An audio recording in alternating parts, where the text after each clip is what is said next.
আমরা কয়েকটা সূরা স্পেসিফাই করতে পারি যে এই রমাদানে আমি এই সূরাটা পড়ব, এই রমাদানে এই সূরা শুরু থেকে শেষ পর্যন্ত এর মর্মার্থ, এর বঙ্গানুবাদ, এর যে শিক্ষা লেসেন, এটা আমি জানবার চেষ্টা করব।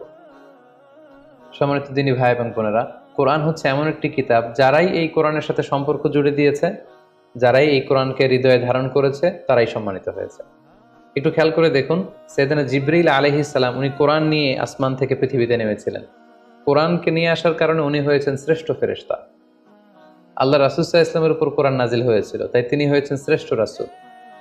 এই রমাদান মাসে কোরআন নাজিল হয়েছে, তাই রমাদান মাস হচ্ছে 12টা মাসের শ্রেষ্ঠ মাস, সাইয়্যিদুশ শুহুর। কদরের রাতে এই কোরআন নাজিল হয়েছিল, তাই কদরের রাত হচ্ছে পৃথিবীর শ্রেষ্ঠ রাত।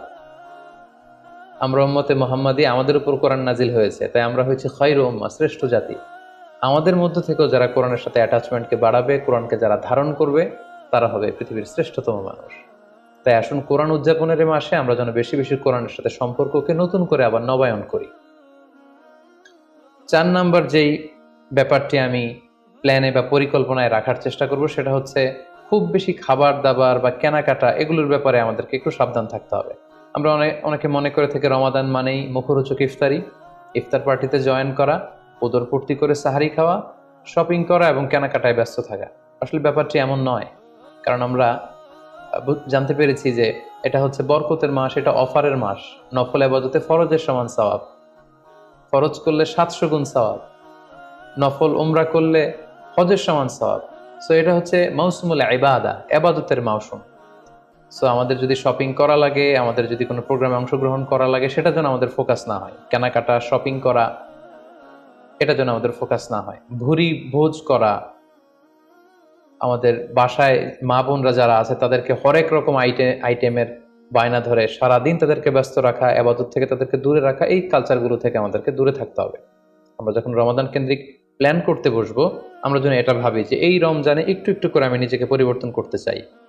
ভুরি ভোজ করা, ইফতার পার্টিতে বেশি বেশি যাওয়ার জন্য প্ল্যান করা, তারপর কেনাকাটা, শপিং, ঈদের শপিং এর জন্য সময় নষ্ট করা, এটা যেন আমাদের মূল ফোকাস না হয়। আমাদের মূল ফোকাস যেন হয় এটা ইবাদতের মাস, বেশি বেশি ইবাদত করে যেন আমরা আল্লাহর সন্তুষ্টি অর্জন করতে পারি। প্ল্যানের ক্ষেত্রে 5 নাম্বার যে পয়েন্টটি আমি বলবো, সেটি হচ্ছে ইফতারির পূর্ব মুহূর্তে দোয়া করুন। এটি ভুলে যাওয়া যাবে না। প্রতিদিন ইফতারিকে সামনে নিয়ে আমরা দোয়া করব, কারণ হাদিসে এসেছে সালাসু দাওয়াতিন মুস্তাজাবা, 3 ব্যক্তির দোয়া আল্লাহ তাআলার কাছে কবুল হয়ে যায়। এই দোয়া আল্লাহ কখনো ফিরিয়ে দেন না। এর মধ্যে একটা দোয়া হচ্ছে দাওয়াতুস সাইম, রোজাদারের দোয়া আল্লাহ কখনো ফিরিয়ে দেন না। দাওয়াতুস সাইমি মাকবুল, এটা আল্লাহর কাছে কবুল হয়ে যায়। ঠিক ওই মুহূর্তটাতে আল্লাহ তাআলার সফট কর্নার খুব বেশি গ্রো করে, আল্লাহর রহমতের দরিয়ার মধ্যে একটা অভাবনীয় জোশ পড়ে যায়। আল্লাহ তাআলা এই দৃশ্যটাকে খুব দেখতে পছন্দ করে যে বান্দা সামনে খাবার নিয়ে বসে আছে, শরবত নিয়ে, পানীয় নিয়ে বসে আছে, ক্ষুধায় তৃষ্ণায় সে জর্জরিত, সে চাইলেই সামনে থেকে নিয়ে মুখে তুলে খাবারটা খেতে পারে, কিন্তু সে আমার ভয়ে খাচ্ছে না। তখন আল্লাহ তাআলা এই দৃশ্যটা দেখতে বড্ড পছন্দ করেন। ঠিক এই মুহূর্তে আপনি যখন বুদ্ধি করে আল্লাহ তাআলার কাছে চাইতে শুরু করবেন, কায়মন বাক্যে চোখের পানি ছেড়ে, আপনি চাইতে দেরি হবে, এই দোয়া আল্লাহ তাআলার কাছে কবুল হতে দেরি হবে না। তাই এই ভুলটি যেন আমরা না করি, এই বরকত যেন আমরা মিস না করি। প্রতিদিন খেয়াল করে, সম্মানিত দিনী ভাই এবং বোনেরা, খেয়াল করে ইফতারের পূর্ব মুহূর্তে দোয়া করুন। আপনার কি চাহিদা, আকুতি মিনতি আল্লাহর কাছে আছে, আপনি পেশ করুন। 7 নম্বর পয়েন্টটি হচ্ছে ধীরস্থির ভাবে তারাবির সালাত পড়ুন। প্ল্যান করে ফেলুন কোন মসজিদে পড়বেন, কোথায় পড়বেন, কোভিড আউটব্রেকের কারণে কোনো রেস্ট্রিকশন থাকলে বাসায় কিভাবে পড়বেন, পরিবেশটা আপনি কেমন দেখতে চান, কিভাবে করতে চান, এখন থেকে প্ল্যান প্রোগ্রাম করে ফেলুন। তারাবির সালাতের ক্ষেত্রে পরামর্শ হচ্ছে ধীরস্থির ভাবে তারাবির সালাত আদায় করুন। সালাতুত তারাবিহ শব্দের অর্থই হচ্ছে বিশ্রামের সালাত, অর্থাৎ আপনি বিশ্রাম নিয়ে নিয়ে 2 রাকাত করে, 4 রাকাত শেষে তাসবিহ পড়ে বিশ্রাম নিয়ে আবার 2 রাকাত, 4 রাকাত এভাবে পড়তে থাকবেন। আমাদের বাংলাদেশের বেশিরভাগ মসজিদগুলোতে যেহেতু 20 রাকাতের সালাতুত তারাবি হয়, আমরা সাজেস্ট করি যে আপনারা 20 রাকাত সালাতুত তারাবি আদায় করুন। অসুস্থতাজনিত কোনো কারণে কারো যদি কম পড়তে হয়, সেটা ভিন্ন ব্যাপার, তবে আমরা 20 রাকাতের কথাই সবাইকে সাজেস্ট করে থাকি, যেহেতু এটা আবাদতের মাস, যত বেশি আবাদত করা যায় ততই এটা কল্যাণকর। তো সেক্ষেত্রে রাকাত বিতর্ক আপনাদেরকে এড়িয়ে চলা উচিত। রমাদান আসলে আমাদের মধ্যে এই শয়তান এই বিষয়টাকে উস্কে দেয় যে তারাবির সালাতকে 8 রাকাত না 20 রাকাত নাকি 12 রাকাত। সো তারাবির সালাত ধীরস্থির ভাবে আদায় করুন, রাকাত বিতর্ক এড়িয়ে চলুন। এটা হচ্ছে একটা বড় ফিতনা। কত রাকাত আপনি পড়বেন আপনার সাধ্য অনুযায়ী আপনি পড়ুন। আমরা 20 রাকাতের কথা সাজেস্ট করি, তবে রাকাত বিতর্কে জড়ানো আমাদের কখনোই উচিত হবে না। 8 নাম্বার যে পয়েন্টের কথা বলবো সেটি হচ্ছে শেষ রাতে তাহাজ্জুদের সালাত আদায় করা। বছরের অন্য সময়গুলোতে রাত 4টার দিকে উঠে আসলে অনেকের পক্ষেই তাহাজ্জুদের সালাত আদায় করা সম্ভব হয়ে ওঠে না। যেহেতু রমাদানুল মুবারকে সাহারি খাওয়ার জন্য আমাদেরকে উঠতেই হচ্ছে, সাহারি খাওয়ার পরে আপনি অজু করে আপনার সুবিধা মতো 2 রাকাত 4 রাকাত তাহাজ্জুদের সালাত আপনি আদায় করুন। তাহাজ্জুদের সালাতে সিজদায় পড়ে আপনি আল্লাহ তাআলার কাছে আপনার মনের আকুতি আপনি তুলে ধরুন।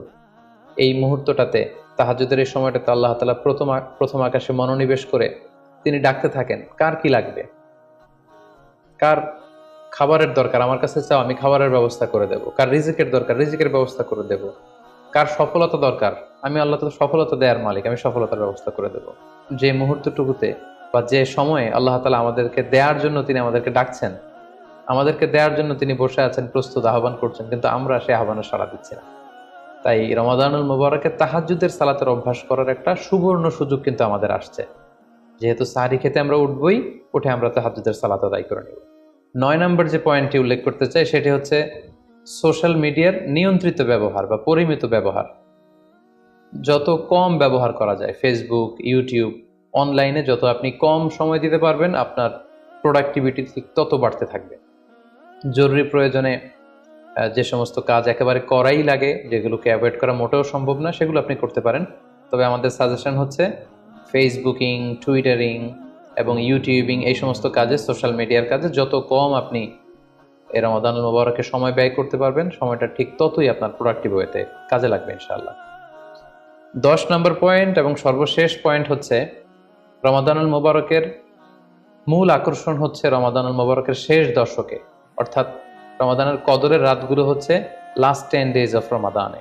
আল্লাহ রাসূল সাল্লাল্লাহু আলাইহি ওয়াসাল্লাম ইরশাদ করেছেন, ফালতামিসু ফিল আশরিল আওয়াখিরি মিনাল বিতর, রমাদানের শেষ দশকের বেজর রাত্রিগুলোতে তোমরা কদরের রাত তালাশ করো। তাই আপনারা যখন প্ল্যান করতে বসবেন, এখনই ক্যালেন্ডার সামনে নিয়ে রমজানের শেষ দশক কত তারিখ থেকে কত তারিখ পরে প্ল্যান করে নিন, এবং অড নাইটগুলো, বেজর রাত্রিগুলো কোন কোন রাত্রিগুলো হতে পারে এখনই প্ল্যান করে নিন। যত ধরনের ব্যস্ততা, যত ধরনের ঝামেলা, যত ধরনের দায়িত্ব, এই কাজগুলোকে আপনি আগে পরে সেরে নেবেন, কিন্তু এই 10 দিনের স্পেশাল টাইমটাকে আমাদের ইবাদতের জন্য রাখা উচিত। আল্লাহ রাসূল সাল্লাল্লাহু আলাইহি ওয়াসাল্লাম রমজানের শেষ দশকে যখন তিনি পৌঁছতেন, তিনি তখন এমনভাবে ইবাদত করতেন, তিনি কাউকে চিনতেন না, কারোর সাথে বেশি কথা বলতে চাইতেন না। তিনি রাতে সারা রাত জেগে থাকতেন, ফ্যামিলি মেম্বারদেরকে উঠিয়ে দিতেন, জাদ্দা ওয়া সাদ্দাল মিজহার, কোমরে গামছা বেঁধে তিনি ইবাদতে লেগে পড়তেন। এই শেষ দশকে তিনি এত ইবাদত করতেন, বছরের কোনো সময়ে আল্লাহ রাসূল সাল্লাল্লাহু আলাইহি ওয়াসাল্লামকে এত বেশি ইবাদত করতে কিন্তু দেখা যেত না। তাই এই শেষ দশকের বেজর রাত্রিগুলো যেন আমরা মিস না করি, এবং শুধু 27 রমজানে আমরা কদর হিসেবে পালন করব, ব্যাপারটা যেন এমন না হয়ে যায়। কারণ যদি কোনো কারণে কদর মিস হয়ে যায়, এটা হচ্ছে খায়রুম মিন আলফি শাহর, 1000 মাসের চেয়েও সেরা। ওই এক রাতের ইবাদত হচ্ছে 1000 মাসের ইবাদতের সমান। এবং আল্লাহর হাবিব সাল্লাল্লাহু আলাইহি ওয়াসাল্লাম বলেছেন, মান হুরিমা খায়রাহা ফাকাদ হুরিম, যে কদরের রাতের বরকত থেকে বঞ্চিত হলো, হি ইজ দ্য লুজার। এই বরকতের মাসে নিশ্চয়ই আমরা কেউই লুজার হতে চাই না, আমরা সবাই গেইনার হতে চাই।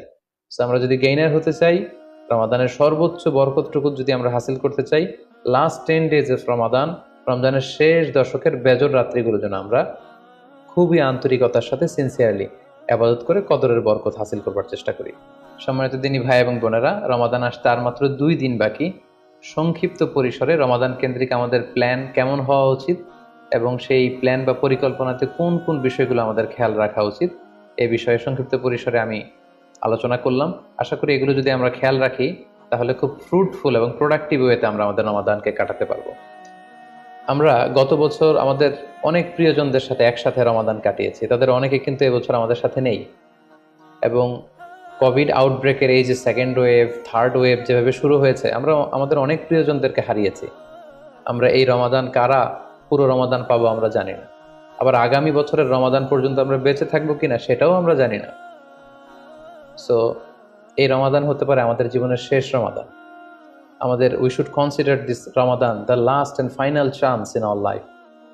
আমাদের এভাবে চিন্তা করা উচিত যে হতে পারে এটা আমার জীবনের শেষ রমাদান, তাই আমার গুনাহ মাফের একটা সুবর্ণ সুযোগ হচ্ছে এ রমাদান মাস। তাই এই মাসের সর্বোচ্চ বরকতটুকু হাসিল করার জন্য আমরা যেন বুদ্ধিমানের পরিচয় দিই, আমরা যেন বেশি বেশি ইবাদত করে আল্লাহ তাআলার প্রিয় ভাজনদের অন্তর্ভুক্ত হতে পারি। সম্মানিত সুধী, কোভিড আউটব্রেক গোটা বিশ্বব্যাপী ছড়িয়ে পড়েছে। বিশেষ করে বাংলাদেশে সেকেন্ড ওয়েভের কবলে পড়ে আমরা আমাদের অনেক প্রিয়জনদেরকে হারিয়েছি। সো আসুন আমরা সাবধানে জীবনযাপন করি। বি সেফ, যেখানে থাকুন আপনারা সাবধানে থাকুন, সেফ থাকুন, এবং অবশ্যই ঘরের বাইরে যখন বেরোবেন মাস্ক পরে বেরোবেন। হ্যাভ এ গ্রেট রমাদান। আসসালামু আলাইকুম ওয়া রাহমাতুল্লাহি ওয়া বারাকাতুহু। Be a part of our vision. Do listen and share the khair. Be with our official social media handle for latest update.